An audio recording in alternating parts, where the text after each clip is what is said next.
Israeli বাহিনীর হামলায় গাজা উপত্যকায় কমপক্ষে ৬৩ জন ফিলিস্তিনি নিহত হয়েছেন। একই সঙ্গে ইসরায়েলি সেনারা গাজা সিটির গভীরে অগ্রসর হচ্ছে, যার লক্ষ্য শহরটি দখল করে প্রায় ১০ লাখ মানুষকে জোরপূর্বক বাস্তুচ্যুত করা। শনিবার আল জাজিরার হাতে আসা ফুটেজে দেখা গেছে ইসরায়েলি ট্যাঙ্ক গাজা সিটির সাবরা এলাকায় প্রবেশ করছে। এটি সেনাদের স্থল অভিযান আরও বিস্তৃত হওয়ার ইঙ্গিত দিচ্ছে।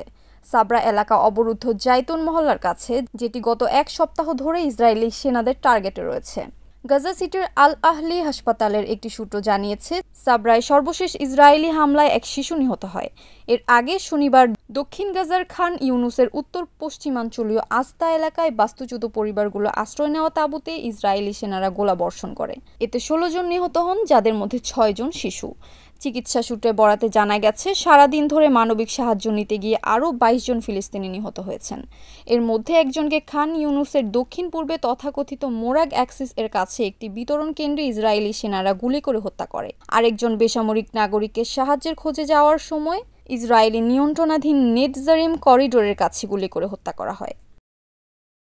Kamruzzaman Kamrul, NAN TV news desk.